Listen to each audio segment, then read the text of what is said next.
திருப்பதி ஏழுமலையான் கோயிலில் கடந்த 24ஆம் தேதி வருடாந்திர பிரம்மோற்சவம் தொடங்கியதை அடுத்து தினமும் காலை மற்றும் இரவில் மலையப்ப சுவாமி சிறப்பு அலங்காரத்தில் பல்வேறு வாகனங்களில் எழுந்தருளி மாட வீதிகளில் வலம் வருகிறார். பிரம்மோற்சவத்தின் முக்கிய சேவையான கருட சேவை நேற்று முன்தினம் இரவு நடைபெற்றது. இதில் சுமார் 2.5 லட்சம் பக்தர்கள் கலந்து கொண்டு சுவாமி தரிசனம் செய்தனர். இதனைத் தொடர்ந்து 6ஆம் நாளான நேற்று காலை அனுமந்த வாகனத்தில் சுவாமி 4 மாட வீதிகளில் பவனி வந்தார். அனுமனின் பக்தியை பக்தர்களுக்கு உணர்த்தும் வகையிலும் கிருஷ்ணர், ராமர், சீனிவாச பெருமாள் என அனைத்தும் தானே என்பதை விளக்கும் வகையிலும் இந்த வாகன சேவை நடைபெற்றது.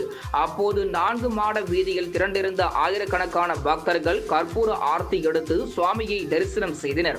தொடர்ந்து நேற்று மாலை 32 அடி உயரமுள்ள பிரம்மாண்டமான தங்க ரதத்தில் தேவி, ஸ்ரீ பூதேவி, ஸ்ரீதேவி உடனாகிய மலையப்ப சுவாமி பவனி வந்து பக்தர்களுக்கு அருள் பாலித்தார். இந்த தங்க ரதத்தை பெண் பக்தர்கள் மட்டும் வடம்பிடித்து இழுத்து வந்தனர். இரவு உற்சவத்தில் கஜேந்திர மோட்சத்தில் யானை காப்பாற்றிய திருவிளையாடல் நடைபெற்றது. பிரம்மோற்சவத்தின் 7ஆம் நாளான இன்று காலை தங்க சூரிய பிரபை வாகனத்தில் மலையப்ப சுவாமி 4 மாட வீதிகளில் வலம் வந்து பக்தர்களுக்கு சேவை சாதித்தார். இரவு சந்திர பிரபை வாகனத்திலும் மலையப்ப சுவாமி பவனி வந்து பக்தர்களுக்கு அருள் பாலிக்க உள்ளார்.